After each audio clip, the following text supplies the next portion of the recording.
নমস্কার বন্ধুরা, Bengali food cooking চ্যানেলে আপনাদের স্বাগত। আমি আজকে বানাবো কুলের চাটনি। এই কুলের চাটনি আমি কিভাবে বানাবো সেটাই আমি আপনাদের সাথে শেয়ার করব। এই যে দেখুন, এখানে আমি কুল নিয়ে নিয়েছি। প্রায় এখানে 300 গ্রামের মতো কুল আছে। কুলটাকে আমি আগে থেকে ভালো করে ধুয়ে রেখেছি।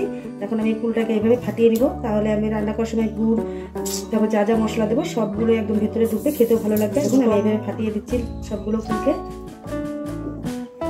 তো দেখুন বন্ধুরা, কুলগুলো আমি এইভাবে ফাটিয়ে নিয়েছি। এইভাবে ফাটানো সবগুলো কুল আমার ফাটানো হয়ে গেছে। এখন আমি ওভেনে কড়াই বসিয়ে দিয়েছি, কড়াই গরম হয়ে গেছে। তো দেখুন বন্ধুরা, কড়াই গরম হয়ে গেছে। এখন আমি দিয়ে দিচ্ছি এখানে সাদা তেল।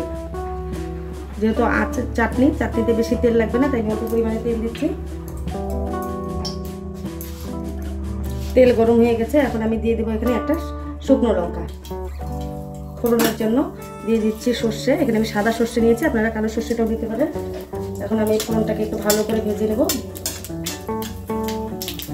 টক ঝাল মিষ্টি কুলের আচার খেতে কিন্তু ভালোই লাগে। আচার বা চাটনি যেটাই হোক না কেন, খেতে কিন্তু দুর্দান্ত টেস্ট। শুনলেই জিভে জল এসে যায়। তো আমি কীভাবে রান্না করছি সেটাই আপনারা একটু ফলো করুন। তো দেখুন বন্ধুরা, ফোড়ন ভাজা হয়ে গেছে, সুন্দর ফ্লেভার বেরোচ্ছে। এখন আমি দিয়ে দেবো কুল।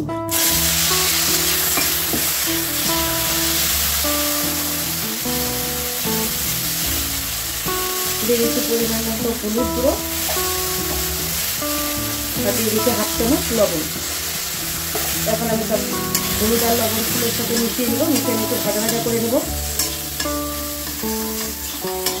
তো বন্ধুরা, আমি ফুলের চাটনি কীভাবে রান্না করছি একটু সবাই শুরু থেকে শেষ পর্যন্ত দেখবেন, এবং খুব ভালো লাগবে। এভাবে অবশ্যই বাড়িতে বানিয়ে খাবেন, খেতে কিন্তু দুর্দান্ত টেস্ট।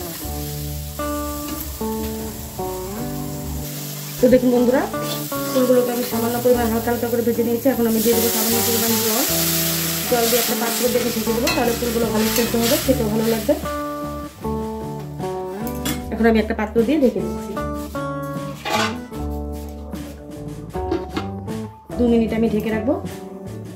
এসব আমি গ্যাসের হিটটা মিডিয়াম হিটে রেখেছি।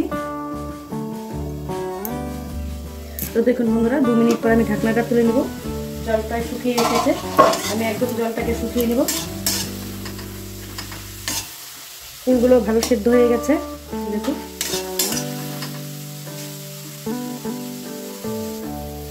তো দেখুন বন্ধুরা, ফুলের জল শুকিয়ে গেছে, সুন্দর একটা ফ্লেভার বেরোচ্ছে। এখন আমি দিয়ে দেবো এখানে গুড়। আপনারা চাইলে চিনিও ব্যবহার করতে পারেন। এখানে আমি গুড় দিয়ে দিচ্ছি সামান্য পরিমাণ, বেশি দেবো না, কারণ টক ঝাল মিষ্টি করবো। গুড় দিয়ে আমি গুড়টাকে ভালো করে ফুলের সাথে মিশিয়ে নেব। এখন আমি দিয়ে দিচ্ছি জল।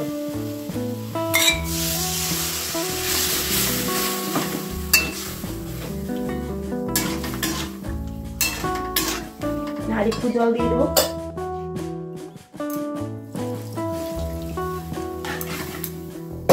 দেখুন বন্ধুরা, গুড় দিয়ে আমি জল দিয়ে দিলাম। এখন গুড় যতক্ষণ না গড়বে আমি চাটনিটাকে জাল করতে থাকবো। এখন গুড় গলা পর্যন্ত আমি চাটনিটাকে জাল করতে থাকবো।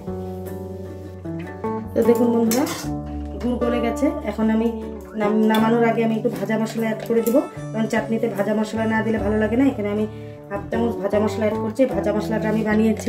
এখানে দিয়েছি গোটা জিরে, গোটা ধনে, গোটা মৌরি, শুকনো লঙ্কা, মেথি, তেজপাতা সবগুলো একসাথে ভেজে আমি গুঁড়ো করে নিয়েছি। বন্ধুরা, চাটনি বানানো হয়ে গেছে। এখন আমি একটা পাত্রে নামিয়ে নেব।